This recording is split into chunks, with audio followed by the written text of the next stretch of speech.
Just about 9:30 p.m. Eastern Time last night, Russian forces began their invasion of Ukraine. It has escalated on several different levels since that time and is continuing to be ongoing. The president will make remarks at 12:30 this afternoon. It's expected some sanctions will be announced, but there's a lot of context to this battle that's now ongoing between the aggressors in Russia and those in Ukraine defending their sovereign nation. To get that context that's got a lot of history behind it and has a lot of politics behind it as well. We're joined by Paul Kubicek, professor of political science and international studies at Oakland University. Paul, thank you for being with us today. Thank you for having me. Appreciate having you on. So let's just begin with the relationship between Russia and Ukraine. Ukraine, of course, is an offset from the former USSR, from the former Soviet Union, became its own sovereign nation after the fall of the Soviet Union. And part of the context of it becoming a sovereign nation was sort of establishing itself as being non-threatening to Russia. They gave up their nuclear weapons in the late 90s to assure that this bordering nation of Russia that was going to have an ally in the West was not going to be a threat to Russia. So at this moment in time, given the circumstances of the last several weeks and certainly of the last 12 hours, 24 hours that we've seen with Russia now invading Ukraine, why is that territory, why is that sovereign nation of Ukraine so important to Russia?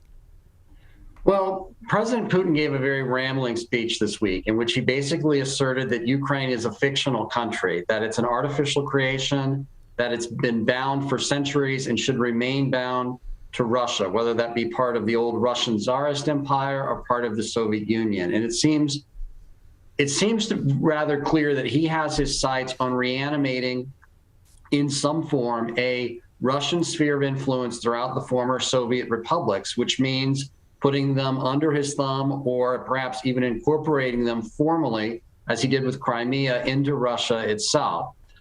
There are, of course, historical, linguistic, cultural ties between the two peoples. But as you note, Ukraine is a sovereign country. The Ukrainians voted for independence in 1991. They have been an independent state now for some 30 years. And as a sovereign state, they have a right to make choices about their own policies. They do not have a military capability that is in any way threatening toward Russia. They have done nothing aggressive towards Russia itself. They certainly don't have the wherewithal to threaten Russia. And while they have made closer relationships with Western countries, one, that's their right, and two, they aren't going to be joining NATO or having U.S. troops or foreign troops stationed on their soil to potentially threaten Russia. That's just not in the cards. That's not something that the Ukrainian state is doing right now. So I think it's important to really emphasize that, yes, there's a tangled history. Yes, there are various claims and counterclaims, but the Russians clearly have violated international law and their own commitments to uphold the security of the Ukrainian state within its current borders. Russia agreed to this. Now they're going back on it because Putin has his own quasi-imperial ambitions.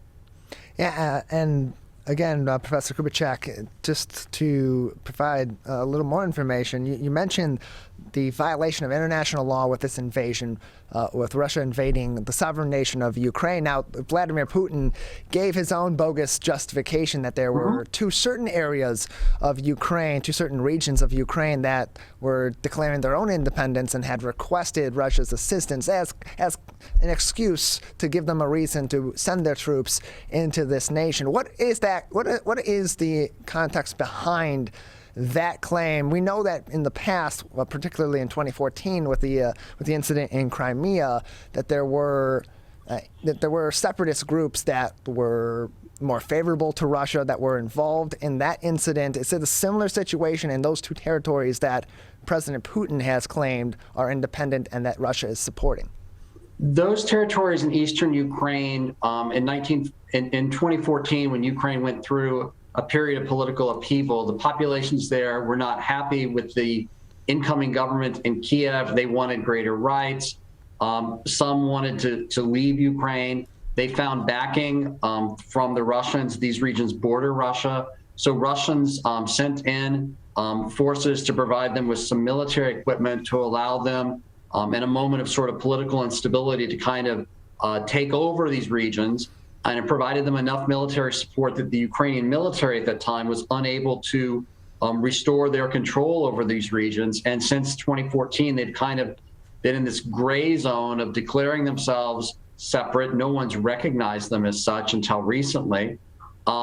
There's been over 1 million Ukrainians who have left those regions to go elsewhere in Ukraine. They don't want to live in this sort of statelet that they currently have. But Putin is asserting control not only now over this region, but really over the entirety of the country. If you listen and read what he said the other day, it's not about just protecting the rights of ethnic Russians or something like this. It's that Ukraine has no right to exist, full stop. And, his ambitions may end, at least vis-a-vis Ukraine, to take over the entire country right now. I mean, the military operation could be working itself towards that as the ultimate goal. We're joined by Paul Kubicek, an international studies and political science professor at Oakland University, joining us on the MegaCast as of 10:50 this morning, according to CNN's Al Kaufman and Barbara Starr. Roughly 100 Russian-launched missiles of various types had been shot into Ukraine in the quote-unquote initial onslaught. According to senior U.S. defense officials, at least 75 fixed-wing heavy and medium bombers were part of the initial attack on Ukraine last evening, and so it brings to question, with that kind of aggression from Russia from the onset, and with the strength and the might that they've come into Ukraine with, what sort of defenses does Ukraine have to be able to defend itself independently against this Russian attack, and then B, what kind of additional defense from their allies could they get militarily to help ward off or at least soften the blow of this initial attack from the Russians?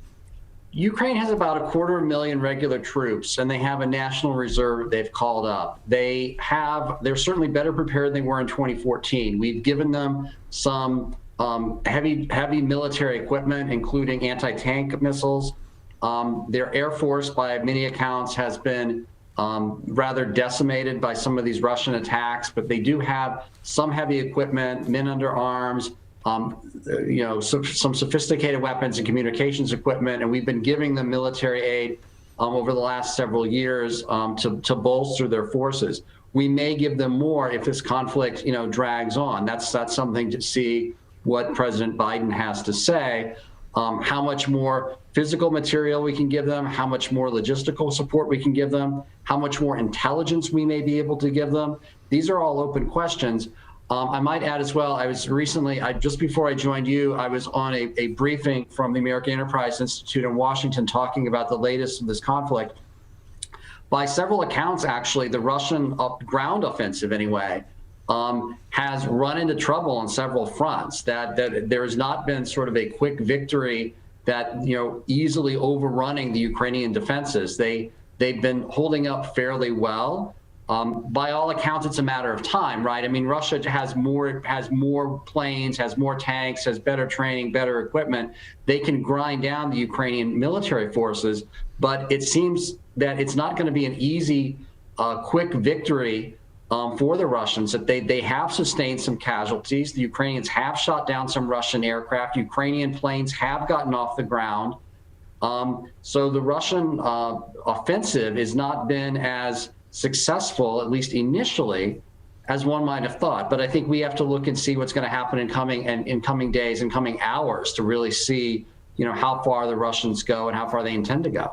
And it becomes a difficult spot too for allied nations of Ukraine, for neighboring nations, for NATO, certainly for the United Nations as well, to try to intervene. Because once there is an intervention, especially a boots-on-the-ground intervention, an air intervention, a naval intervention, that brings another nation directly into that physical conflict of war in Ukraine.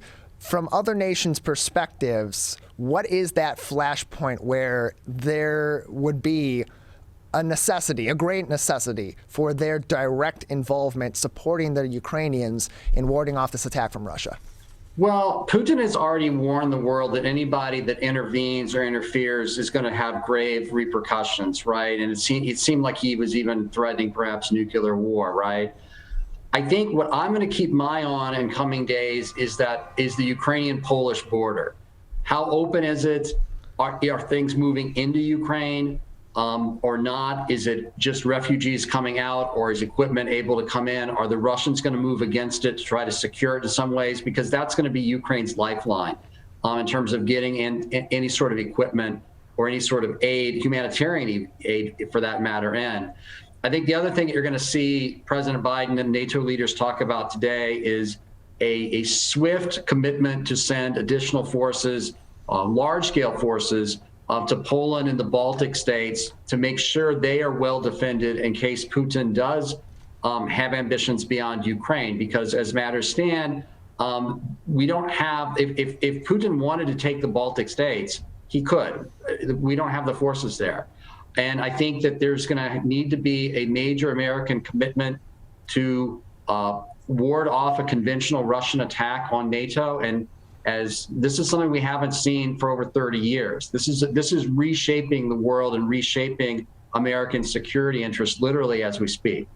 And you mentioned the threats, the very direct message that was provided by President Putin of Russia to the rest of the world in terms of providing that additional support to Ukraine, threats of additional force, potentially nuclear force. There's been kind of that focus on the nuclear weapons from Russia toward Ukraine and toward the rest of the world in that region for a number of years, and including just this morning at 10:25, CNN also reported that Ukrainian President Vladimir Zelensky said that Russian forces were attempting to seize control of the Chernobyl nuclear power plant. Of course, that experienced a meltdown in 1986. Given that the nuclear weapon program in Ukraine has long since been discontinued, there are, as far as the international community knows, no nuclear weapons still in the arsenal of the Ukrainian armed forces. Why that focus on nuclear arsenals and on nuclear weapons or nuclear programs in Ukraine from Russia? Let's not go down that rabbit hole, right? Let's not really focus on, frankly, Russian disinformation or far-fetched allegations that Ukraine is somehow harboring these weapons and using that as an excuse. That's an excuse that the Russians want to use. There's no evidence of this at all. They didn't even fabricate the evidence to kind of show it to the world or any sort of show trial or put it on their state-run TV or anything like this. This is grasping at straws to find any sort of justification they can to kind of confuse the world or muddy the waters in a situation, frankly, that is rather, I think, should be clear-cut aggression of the Russians against a country that was not threatening them. Full stop.